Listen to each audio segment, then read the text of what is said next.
तो इस वीडियो में मैं आपको बताऊंगा सीएनसी मशीन्स के बारे में कि अगर आप सीएनसी मशीन का आपने बहुत नाम सुना होगा, आप अगर लेने जा रहे हैं या आपको पता नहीं है मैं कहाँ से ख़रीदूं या कैसे ख़रीदूं या मुझे कौन कौन सी बातों का ध्यान रखना चाहिए, सीएनसी होती क्या है, एक्चुअल में कितने प्रकार की आती है, कौन सी लेनी चाहिए, उन सभी के बारे में बताऊँगा इस वीडियो में। तो जैसे कि मैं पहले बताना चाहूँगा कि सीएनसी मशीन होती क्या है। तो बेसिकली जो सीएनसी मशीन आती है वो एक तरीके से आप कह सकते हैं एक कंप्यूटर है जिसके अंदर हम प्रोग्राम डालते हैं किसी भी काम को ऑटोमेटिक करने के लिए। जैसे कि जो हमें कोई भी काम अगर हम ऑटोमेटिक करवाते हैं किसी मशीन से तो उसके अंदर मोटर्स लगी रहती है। तो उन मोटर्स को कितना पावर चाहिए, कब उन्हें स्टॉप करना है, कब उन्हें स्लो करना है, कब उन्हें जैसे चालू करना है, तो वो कंट्रोल होता है सीएनसी मशीन के थ्रू। तो सीएनसी मशीन जैसे आप कह सकते हैं एक सीएनसी प्रोग्राम है या आप कह सकते हैं एक कंप्यूटर है जो कि इन सभी को कंट्रोल करता है। जैसे कि आपने सीएनसी की अगर आपने थोड़ी बहुत जानकारी होती है, सीएनसी के नाम में इसका अर्थ छुपा है कंप्यूटर न्यूमेरिकल कंट्रोल, कि जो भी हम कंप्यूटर से या कोई भी उसके अंदर प्रोग्राम डालते हैं उस डिवाइस के अंदर तो वो ऑटोमेटिकली वो काम करता रहता है उस प्रोग्राम के अनुसार। तो सीएनसी बेसिकली एक आप कह सकते हैं कंप्यूटर की तरह है जिसे हम प्रोग्राम करते हैं काम के लिए। अब बताते हैं सीएनसी आती कितने प्रकार की। तो सीएनसी को बहुत सारे प्रकार के आते हैं, जैसे कि milling machine, lathe machine, router machines, wood working के लिए जो हम राउटर यूज लेते हैं सीएनसी राउटर ये वही है।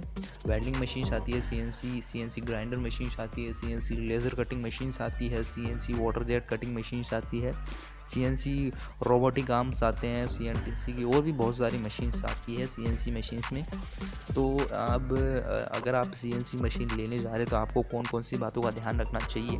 तो सबसे पहले सीएनसी मशीन अगर आप लेने जा रहे हैं तो सबसे पहले ध्यान रखें कि आप किस पर्पज़ के लिए लेने जा रहे हैं। तो जैसे कि सीएनसी मैंने बताया कि बहुत सारी प्रकार की आती है, milling, lathe, router, welding, grinder, laser cutting, water jet, बहुत सारी प्रकार की सीएनसी मशीन्स आती है। तो सबसे पहले ध्यान रखिए आपको किस काम के लिए, जैसे मेटल के लिए चाहिए या वुड के लिए चाहिए या कटिंग के लिए चाहिए या स्टोन के अंदर चाहिए या बहुत सारी प्रकार की जैसे मैंने बताया मशीन्स आती है। तो आप सबसे पहले ये डिसाइड करें कि आपको किस चीज़ में काम लेना है। जैसे कि मेटल कटिंग के लिए अलग सीएनसी मशीन आती है, वुड के लिए सीएनसी अलग मशीन आती है। जैसे आपने स्टोन्स वगैरह में देखा होगा एनग्रेविंग होती है या उनके अंदर डिज़ाइन वगैरह हम बनाते हैं तो उसके लिए हमको अलग सीएनसी लेनी पड़ती है, क्योंकि उनके वर्क के हिसाब से अलग अलग तरीके से उन मशीन्स को डिज़ाइन किया जाता है। तो सबसे पहली चीज़ यही आपको डिसाइड करनी चाहिए। और दूसरी चीज़ जो मेरी तरफ से मुझे लगता है कि अगर आप सीएनसी मशीन लेने जा रहे हैं तो आपको सबसे पहले दूसरी चीज़ आपको एक्सपीरियंस की भी बहुत ज़रूरत पड़ती है। तो सीएनसी मशीन को जैसे कि अगर आप बिज़नेस की तरह यूज़ लेना चाहते हैं तो आप अपने एरिया के हिसाब से देखें कि वहाँ पे किस तरीके का काम होता है ज़्यादा है, जैसे मेटल का ज़्यादा है या वुड का ज़्यादा है या स्टोन एनग्रेविंग वगैरह का ज़्यादा है। तो उस हिसाब से आप ध्यान रखें कि आपको कौन सी सीएनसी मशीन लेनी है। दूसरी चीज़ जो आपको ध्यान रखनी चाहिए वो है कि आपको थोड़ा बहुत कंप्यूटर वगैरह का नॉलेज होना चाहिए, क्योंकि सीएनसी जो बेसिकली जो मशीन है वो पूरा बेसिकली काम करती है कंप्यूटर के ऊपर। तो आपको थोड़ी बहुत कंप्यूटर की नॉलेज होनी चाहिए। और दूसरी इसी के साथ आपको थोड़ा बहुत एक्सपीरियंस भी होना चाहिए। जो अगर आप एक बिज़नेस की तरह इस मशीन को ख़रीद रहे हैं या बिज़नेस करने के लिए ख़रीद रहे हैं तो आपको सबसे जो इम्पोर्टेंट चीज़ है वो ये है कि आपको थोड़ी बहुत इस मशीन की नॉलेज भी होनी चाहिए। जैसे कि सबसे बेस्ट ऑप्शन रहेगा कि अगर आपके पास ही मशीन अवेलेबल है या कहीं दूर भी अवेलेबल है तो आप सबसे पहले वहाँ पे जाके उसे सीखें या वहीं पे थोड़ा बहुत काम करना सीखें, जिससे कि आपको थोड़ी बहुत नॉलेज हो कि इन मशीन्स को हम कैसे यूज़ करते हैं। हालांकि जैसे आप बड़ी कंपनीज़ की जो मशीन देते हैं या मोस्ट प्रोबेबली जो कंपनीज़ होती है वो थोड़ी बहुत आपको ट्रेनिंग देती है, जैसे 6 से 7 दिन की आपको ट्रेनिंग देती है, इनिशियल ट्रेनिंग। उसके बाद में आप आसानी से उसे यूज़ कर सकते हैं। पर बेटर ऑप्शन ये रहेगा कि आप किसी के अंडर काम करें जिससे कि आपको थोड़ी बहुत अच्छी नॉलेज हो। और इस बात का आपको बिल्कुल ध्यान रखना चाहिए कि आप अगर किसी भी सीएनसी को ले रहे हैं तो आपको उसके बारे में पूरी नॉलेज होनी चाहिए कि किस तरीके से ये काम करती है या आप किस काम के लिए ले रहे हैं। तो इसका भी आपको ध्यान रखना चाहिए, क्योंकि अगर आप एक बिज़नेस के पर्सपेक्टिव से इसे ले रहे हैं तो अगर आपको थोड़ा भी नुकसान होता है तो आपकी जो इनकम है वो कम होगी। और अगर आप अपने कस्टमर को अच्छा अगर परफॉर्मेंस नहीं देंगे या अच्छा प्रोडक्ट नहीं देंगे तो आपको बिज़नेस लॉस में होगा। तो इसका भी आप ध्यान रखें। तो सबसे थोड़ी आपको एक्सपीरियंस की ज़रूरत रहेगी, तो आप ज़रूर इसका भी ध्यान रखें। तीसरी चीज़ आपको ध्यान रखनी है वो है एक्सिस की। तो एक्सिस का मतलब होता है कि बहुत सारी जो सीएनसी मशीन्स के अंदर एक्सिस आती है, जैसे कि जो बेसिकली जो हम यूज़ करते हैं, जो मोस्टली जो सीएनसी मशीन्स हम लेते हैं वो आती है 3 एक्सिस की।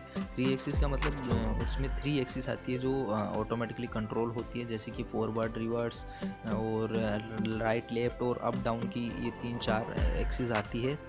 3 एक्सिस आती है जो कि कंट्रोल होती है ऑटोमेटिकली सीएनसी मशीन के थ्रू। उनके जैसे मैंने बताया जो मोस्टली जो हम यूज़ करते हैं वो 3 एक्सिस ही यूज़ करते हैं। उसके अलावा 4 एक्सिस भी आती है और 5 एक्सिस भी आती है। और अब 4 एक्सिस और 5 एक्सिस में फ़र्क क्या होता है कि उनके अंदर थोड़ा बहुत एक आधी एक्सिस आती है जिससे कि वो मतलब थोड़ा बहुत एक्स्ट्रा काम कर सकती है या कुछ अलग काम कर देती है। उसके हिसाब से आप देख सकते हैं कि आपको कितने एक्सिस की लेनी है। अगर जितनी ज़्यादा आप एक्सिस लेंगे उतनी ज़्यादा ही उसके जो बजट है वो बढ़ेगा। और अगर आप एक इनिशियली अगर किसी में इन्वेस्टमेंट करना चाहते हैं तो आप 3 एक्सिस सीएनसी मशीन ले सकते हैं, क्योंकि वो आपके लिए सही रहेगी। आप 4 एक्सिस में ना जाए क्योंकि वो थोड़ी कॉस्टली आएगी। और आप अगर ऐसे एरिया से बिलोंग करते हैं जहाँ पे सीएनसी मशीन्स का ज़्यादा मतलब क्रेज नहीं है या चलन नहीं है, तो आप थोड़ा ध्यान रखें कि आप पहले ही इस मशीन में इन्वेस्टमेंट इतनी ज़्यादा ना करें। तो चौथी चीज़ आपको जो ध्यान रखनी चाहिए वो है बिल्ड क्वालिटी। जैसे कि जो सीएनसी मशीन आती है वो दिखने में सभी एक तरीके की होती है, उनमें कुछ ज़्यादा डिफरेंस नहीं होता। हालांकि उनके अंदर जो सबसे मेन डिफरेंस आता है वो होता है कंपोनेंट्स का। जैसे कि जो लोहा है वो सभी सीएनसी मशीन में आता है, या जो सीएनसी मशीन आती है वो लोहे की बनी रहती है, पर उनका जो मेन डिफरेंस है वो आता है उनके कंपोनेंट्स में। जैसे कि मैंने बताया कि सीएनसी मशीन्स के अंदर मोटर्स वगैरह लगी रहती है, स्लाइड्स लगी रहती है, या उनके अंदर बहुत सारे कंप्यूटर्स वगैरह या उनके अंदर इलेक्ट्रॉनिक कंपोनेंट्स होते हैं। उनकी क्वालिटी पे भी टोटली डिपेंड करती है। जैसे कि बहुत सारे जो कंपनीज़ है वो चाइना से भी इंपोर्ट करती है जो कंपोनेंट्स, और बहुत सी जो कंपनीज़ है वो जापान या कोरिया या और जर्मनी के कंपोनेंट्स भी यूज़ करती है। तो अच्छी क्वालिटी की अगर आप कंपोनेंट्स वाली सीएनसी मशीन खरीदेंगे तो आपको मेंटेनेंस भी कम आएगी और आपको परफॉर्मेंस, और उसके अलावा आपको अगर कभी भी कंपोनेंट ख़राब होता है तो आपको मतलब आसानी से वो कंपोनेंट मिल भी जाएगा। हालांकि जो अच्छे क्वालिटी वाले या जो इंपोर्टेड जो आप जर्मनी वगैरह या कोरिया वगैरह वाले कंपोनेंट्स खरीदेंगे उनसे तो उनकी थोड़ी प्राइस ज़्यादा होगी, पर आपको परफॉर्मेंस वाइज और जो क्वालिटी वाइज बहुत अच्छी आएगी। तो आप इसका भी ध्यान रखें कि आप कौन सी सीएनसी मशीन ले रहे हैं, या उसके कंपोनेंट्स कहाँ से इंपोर्ट किए गए हैं, या किस कंपोनेंट से वो बनी है। जो मैक्सिमम जो कंपोनेंट्स है वो मतलब इंपोर्टेड ही होते हैं सीएनसी मशीन्स के अंदर, क्योंकि जो इंडिया में इतने ज़्यादा कंपोनेंट्स बनते नहीं है। हालांकि अभी कुछ कंपनीज बनाना चालू कर रही है, पर मैक्सिमम जो कंपनी इंपोर्ट ही करती है जो इन सीएनसी मशीन्स के कंपोनेंट्स को। तो इस पॉइंट का भी आप बहुत ज़्यादा ध्यान रखें कि आप जो सीएनसी मशीन ले रहे हैं उसमें कहीं कौन कौन से कंपोनेंट हैं, कहीं चाइना मेड तो नहीं है। तो आप इसका भी ध्यान रखें। तो इस वीडियो में जो भी मैंने इन्फॉर्मेशन बताई है वो बहुत ही साधारण तरीके से बताई है, आपको कोई भी टेक्निकल लैंग्वेज में नहीं बताई है। अगर आपको इनके बारे में और भी जानना हो तो इस वीडियो को लाइक कर सकते हैं और कमेंट कर सकते हैं कि आपको इनके बारे में और क्या जानना है, या सीएनसी मशीन्स के प्राइस वगैरह के ऊपर भी मैं वीडियो बनाऊँगा जल्दी ही, और आपको शायद लाइव भी डेमो दूंगा कि सीएनसी मशीन्स कैसे काम करती है। इनके प्रोग्राम्स के बारे में भी मैं शायद आपको बता सकता हूँ। तो आप कमेंट कर सकते हैं कि आपको इस पे और वीडियो चाहिए या नहीं चाहिए, या आपको अगर रिव्यू चाहिए मशीन का तो भी मैं इसके ऊपर बना सकता हूँ वीडियो, क्योंकि हमारे आसपास में अवेलेबल भी है। तो आप ज़रूर कमेंट करें, और अगली वीडियो या कुछ वीडियो में आपको बताऊंगा कि आपको कौन सी मशीन लेनी चाहिए। तो इस वीडियो को लाइक कर सकते हैं, इस चैनल को सब्सक्राइब कर सकते हैं, और धन्यवाद सभी लोगों का वीडियो देखने के लिए।